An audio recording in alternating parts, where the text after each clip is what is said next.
Pain is often misunderstood as a punishment. But in the realm of divine order, it is frequently a tool for shaping purpose. When God allows suffering, silence, or waiting, He is not abandoning us. He is refining us. Trusting God in painful moments means recognizing that He is not random. He is intentional. Nothing in the life of a believer is wasted. Not a tear, not a delay, not a heartbreak. Everything is allowed with a reason rooted in an eternal purpose. When you're going through hardship, it's tempting to ask, why me? But the better question is, what are you producing in me? Purpose is not born in comfort. It is revealed in pressure. The silence of God in your pain doesn't mean absence. It often means He's working deeper than you realize. He is setting things in motion that you may not see until the right time. In these moments, silence becomes an act of faith. It's not that you don't feel like speaking or crying out, but you choose not to because your trust is louder than your pain. This doesn't mean you deny what you feel. It means you choose to believe that what God is doing is more important than what you are feeling. The pain may feel personal, but the purpose is always bigger than you. When He says, trust me, stay silent, He is often inviting you into a deeper level of surrender so that His plan can unfold without your interference. In a world that equates power with volume and influence with visibility, divine authority often moves in quiet confidence. Kings don't need to shout to prove their rule. Their presence alone commands attention. Likewise, when you understand your identity in the kingdom of God, you begin to realize that not every situation demands a reaction.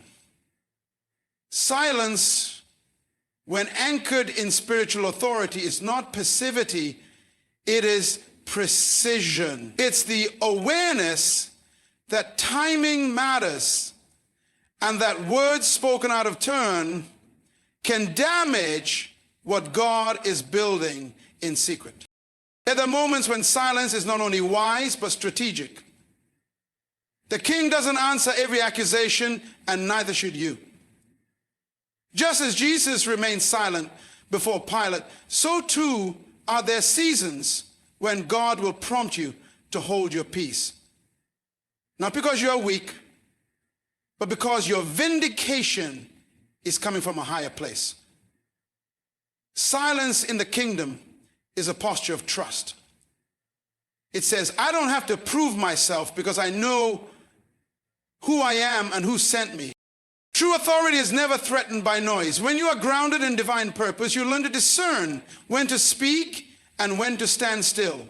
Some battles are won not by arguing, but by standing firm in silence, allowing God to speak on your behalf. This kind of restraint is not born out of fear. It is born out of maturity. It is the fruit of someone who knows they carry the backing of heaven. When God tells you to stay silent, it is not to suppress you, but to position you. Silence becomes a spiritual weapon, a shield that guards you until the right moment of divine unveiling. Faith is not built on full understanding. It is anchored in trust, often in the absence of answers. When God says, trust me, He rarely provides the full blueprint. Instead, He offers a promise and expects obedience. This is the nature of faith. It thrives in mystery. The human heart craves clarity, but the spiritual life demands confidence in the unseen. Trusting God means walking when the path isn't visible, believing when the evidence is lacking, and obeying when the instruction makes no sense. God doesn't always explain what He's doing because His ways are higher than ours. If He revealed the entire plan, it would no longer require faith, it would only require logic. But faith is not logic, it is loyalty to a voice greater than your reasoning. There will be seasons where nothing adds up, where the silence of heaven feels like abandonment. Yet it is actually divine strategy. God is not ignoring you. He is inviting you to a deeper level of intimacy where trust is not based on results, but on relationship. When you choose to trust God without needing all the answers, you shift from controlling to surrendering. That's where real power begins. It takes faith to rest in God's character when you can't trace his hand. It takes trust to believe he is working when you don't see progress. This is not blind belief. It's spiritual clarity. The kind that sees beyond the moment and into eternity. Faith never demands an explanation. It simply says, even if I don't understand, I still believe you are good. In that posture, God often does his deepest work. God does not operate on human schedules, and his timing is never rushed by our impatience. What feels like a delay to us is often divine orchestration in motion. When God tells you to trust him and stay silent, he is aligning circumstances, people, and environments that are necessary for your next assignment. Divine timing is not about convenience, it's about precision. He knows exactly when to open a door, when to shut it, and when to keep you waiting. The pause is not punishment, it's preparation. Often in the waiting, we become anxious, questioning whether God has forgotten us. But God is not bound by time. He created it. He steps outside of the timeline to ensure that every detail fits perfectly into his sovereign plan. In his strategy, timing is as important as purpose. A vision released too soon can destroy what it was meant to build. A promise fulfilled prematurely can become a burden rather than a blessing. All vision. So he waits, not because he is withholding, but because he is protecting.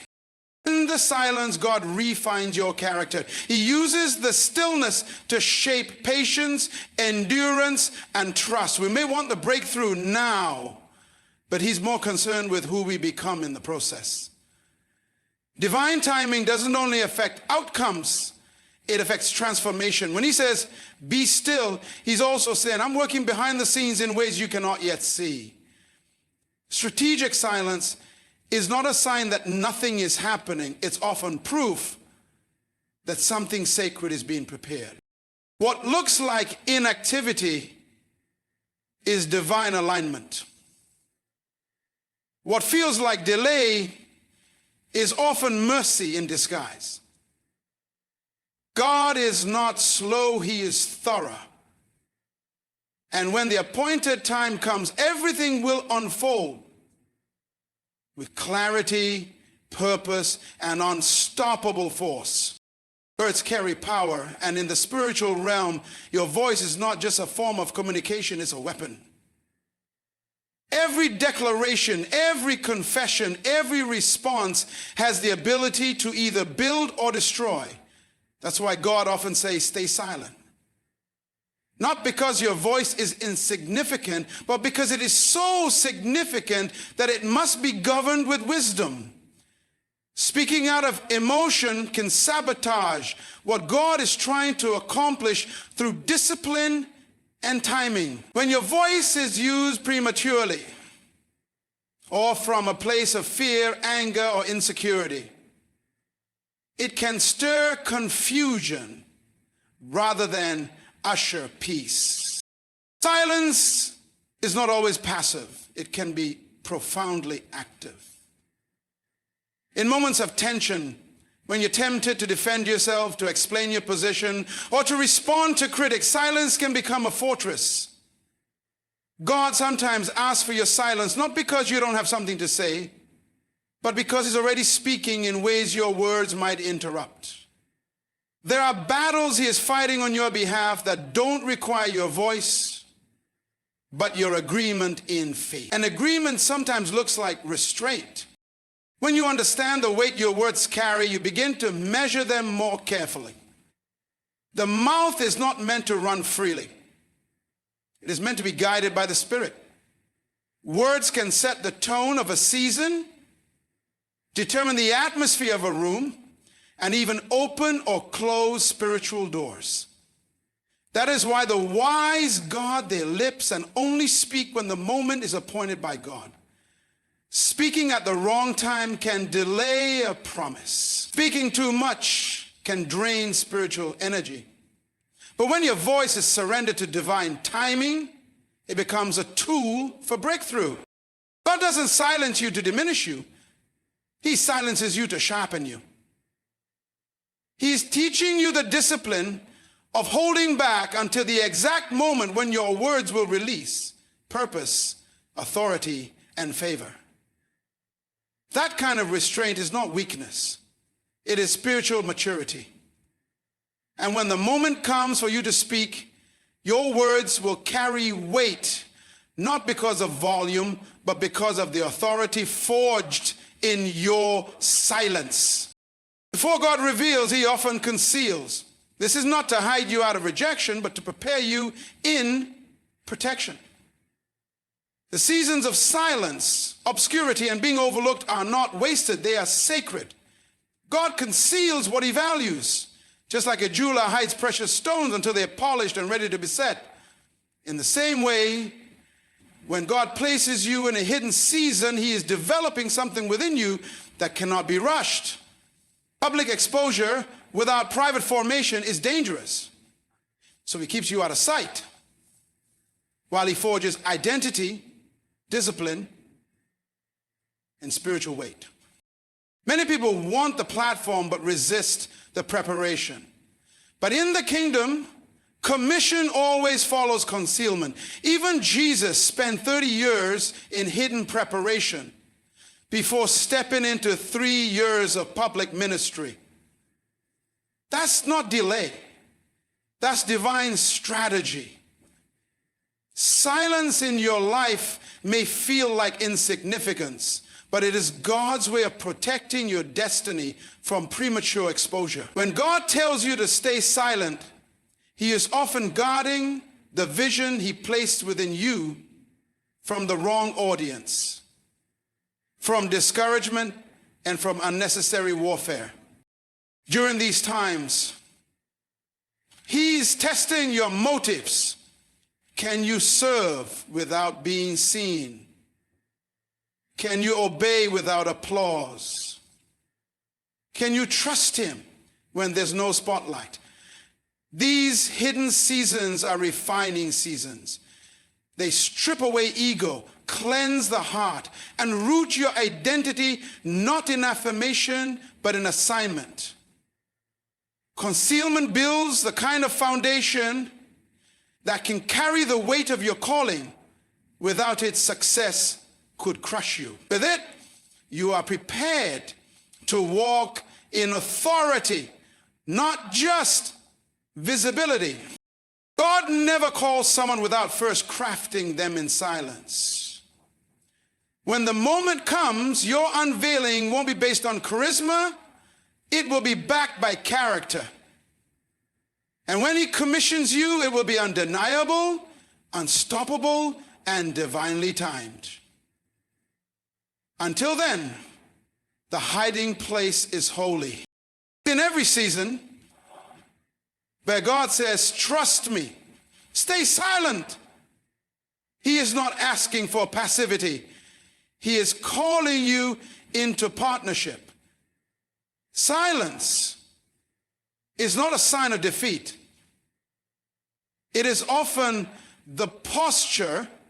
It is in the quiet that God does his deepest work, shaping your purpose through pain, anchoring your identity in authority, training your faith to operate without explanation, aligning your steps through divine timing, teaching you the discipline of your words, and preparing you in hiddenness before he releases you into fullness. This kind of silence is not empty. It is pregnant with destiny. So if you find yourself in a season where heaven seems quiet and your voice is restrained, don't be discouraged. Heaven is still moving. God is still working. And when the time is right, your silence will speak louder than anything you could have ever said. Trust him. Stay silent. Your moment is coming.